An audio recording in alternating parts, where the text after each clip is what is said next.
that's a big issue. That's a big issue. And we need the theater owners to step up for that. In the heart of the film industry, where success often balances on a single syllable, Martin Scorsese stands as a master of deliberate storytelling. Over the past 5 decades, he's played a crucial role in crafting some of the most unforgettable moments in American film history. Whether it's the blood-slicked pavements of Taxi Driver or the chaotic spiral of greed in The Wolf of Wall Street, his work does far more than simply captivate audiences. It cuts deep. Instead of leaving characters on the surface, he strips them down to reveal our raw instincts, the secrets we hide even from ourselves, and the aching desire for something real. But behind Scorsese's legendary lens is a personality just as intense as the characters he brings to life. The man who has guided actors like Robert De Niro and Leonardo DiCaprio to career-defining performances is also known for something else: a ruthless intolerance for anything less than absolute artistic truth. Not every actor survives his crucible. While some performers earned his enduring respect and became almost spiritual collaborators, others didn't. They stepped into his orbit with acclaim, experience, even brilliance, but left with bruised egos and scorched reputations. These weren't just creative disagreements. These were fundamental collisions of philosophy, moments where raw talent met immovable vision and cracked beneath the pressure. As Scorsese himself once said, cinema is a matter of what's in the frame and what's out. For 6 actors, what stayed out of the frame, permanently, was Scorsese's approval. A stamp of artistic acceptance they never received, and in some cases, never recovered from. Their fractured collaborations became the stuff of whispered legend, reshaping careers and sending shockwaves through the industry. James Cain was one of them. With a combustible energy that leapt off the screen, James Cain seemed tailor-made for Scorsese's universe of volatile men wrestling with power, pride, and self-destruction. After his explosive breakout as Sonny Corleone in The Godfather, Cain had Hollywood's attention and Scorsese's too. In the mid-1970s, the two circled a project titled Italian American, a raw, character-driven drama set in the cramped tenements of New York's Little Italy.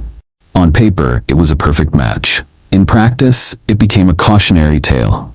There was something dangerous about Jimmy, Scorsese later admitted in a rare sit-down with Film comment. He had the street authenticity I needed, but, and here's the twist, he also had his own ideas, big ones, and they completely shattered the vision I was trying to build. The storm broke during a now infamous rehearsal. Cain, never shy about taking creative risks, began rewriting lines on the spot. What happened next has become part of Hollywood folklore. Scorsese erupted. Crew members recall the scene like a bomb going off. Papers flying, voices raised, tempers snapping like brittle film stock. What had started as artistic collaboration devolved into a full-blown battle of wills. Scorsese's demand for control clashed violently with Cain's improvisational boldness. The project collapsed. So did their working relationship. He claimed to want improvisation, but only the kind that fit neatly within his own boundaries.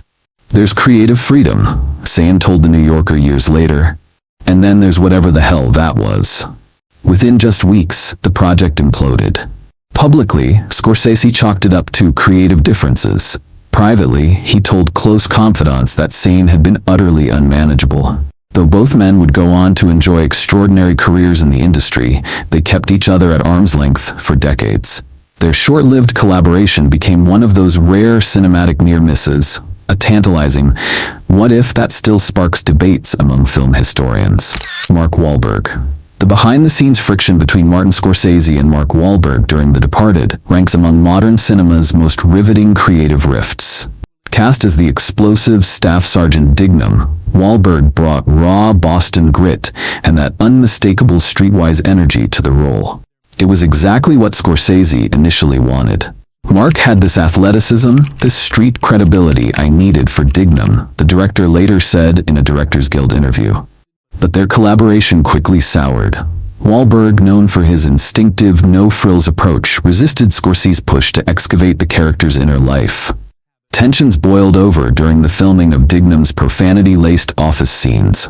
Multiple crew members recalled Scorsese cutting take after take, urging Wahlberg to pull back, to restrain rather than amplify. He just kept saying, less, one anonymous production assistant told Vanity Fair. But everything about this guy screamed more. The irony? Wahlberg ended up earning the film's only acting Oscar nomination, a nod that, insiders say, genuinely surprised Scorsese. Despite presenting a united front in public, the tension lingered. When it came time to cast Shutter Island and The Wolf of Wall Street, Wahlberg's name wasn't even floated. Scorsese would later confide to a NYU film student, "Sometimes an actor gives you exactly what audiences crave, just not what the character actually needs." Julia Roberts. Julia Roberts' fleeting encounter with Martin Scorsese during early pre-production for The Age of Innocence offered a vivid study in artistic mismatch. Originally considered for the role of Countess Ellen Olenska, a part that ultimately went to Michelle Pfeiffer, Roberts stepped into Scorsese's rigorous, historically immersive creative process with luminous star power, but a modern-day sensibility that quickly clashed with his vision. She had this glow that could have been magical on screen, Scorsese admitted years later to Film Quarterly. But there was a contemporary energy I couldn't train out of her. The final straw came during a costume fitting. Roberts reportedly questioned the suffocating constraints of period corsetry and Scorsese's insistence that actors should feel the discomfort of the era to fully embody their characters. "He wanted me to literally not breathe properly," Roberts later hinted during a Hollywood Reporter roundtable. Method directing, I guess you'd call it. After a tense exchange about the character's cultural background and emotional weight, Roberts quietly pulled out of the project. Whispers quickly spread through Hollywood. To many insiders, it became a textbook example of Scorsese's relentless commitment to historical authenticity, clashing with an actor's more intuitive, star-driven method. In period films, Scorsese explained to the New York Times, "I need actors who vanish into the past, not ones who make the past feel like it's just another movie set." Ryan O'Neal. Ryan O'Neal had charm. He had box office hits. He had everything, except it turned out what Martin Scorsese was looking for in Raging Bull. Long before Robert De Niro was officially cast as Jake LaMotta, O'Neal, then fresh off Barry Lyndon and Paper Moon, was invited to audition for the role that would become one of cinema's most brutal character studies. What happened inside Scorsese's New York office in 1978 has become the stuff of hushed legend. According to the few present, O'Neal's screen test was a disaster. His polished Hollywood persona clashed violently with the raw, internalized rage the role demanded. There was no trace of LaMotta's brooding menace, no sense of the volcanic fury simmering beneath the surface. Just charm, gloss, a leading man trying to box in the wrong weight class. Scorsese reportedly ended the audition abruptly. One assistant remembered the stunned silence that followed, broken only by the director's quiet mutter, "That's not Jake." The meeting marked the end of O'Neal's serious consideration. In retrospect, it revealed something deeper. Scorsese wasn't chasing star power. He was chasing truth, ugly, uncomfortable, dangerous truth. And for all of O'Neal's cinematic elegance, he simply didn't have the darkness to carry the weight. It was, by all accounts, one of the most excruciating hours Martin Scorsese ever endured in a casting session. He later confided in his longtime editor, Thelma Schoonmaker, who shared the story during a Film Heritage retrospective. "He looked at the material," she recalled, "like it was some foreign object, completely alien." Things only got worse when actor Ryan O'Neal, auditioning for a pivotal role, casually proposed softening scenes of domestic violence, hoping to make the character of Lamont more sympathetic. That suggestion, however well-intentioned, clashed completely with Scorsese's raw, unflinching vision. "If you're worried about likability, you're in the wrong room," Scorsese reportedly snapped, cutting the meeting short then and there. While O'Neal never directly confirmed the story, he alluded to it in his memoir, writing, "Some directors want raw ugliness. I've always believed audiences need a way in, a reason to care." That failed meeting has since come to symbolize the vast divide between polished Hollywood leading men and Scorsese's gritty, soul-bearing character studies. As Scorsese once explained to American Film, "There's a difference between movie stars and what I need. I need actors willing to be despised." Winona Ryder. Winona Ryder's quiet yet revealing clash with Scorsese during The Age of Innocence in 1993 remains one of the most carefully concealed tensions in his storied career. Cast as Mae Welland, the seemingly gentle bride whose hidden manipulations become the film's emotional spine, Ryder found herself in a tug-of-war between Scorsese's vision and her own emotional instincts. Winona had this luminescent quality on camera, Scorsese later admitted in a film comment retrospective, but she resisted May's internal calculation, the awareness of what she was doing to Newland and the Countess.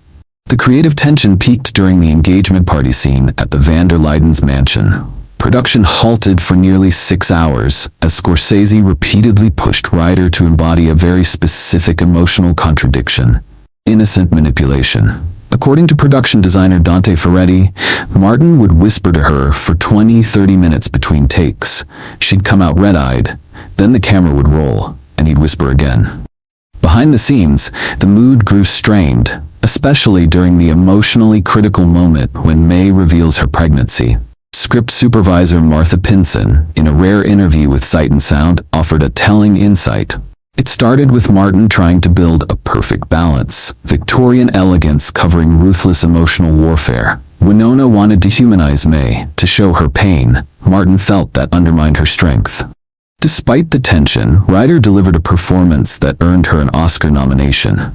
Still, her absence from the film's commentary track and most promotional events spoke volumes. When later asked about working with her again, Scorsese replied with uncharacteristic finality. Winona is brilliant at certain qualities. May Welland required something else entirely. As he later told longtime costume designer Sandy Powell, sometimes the process of reaching a great performance is so difficult, you just can't imagine going through it again, even when it works on screen. Jim Carrey's almost collaboration with Scorsese remains one of the most compelling what could have beens in modern film history.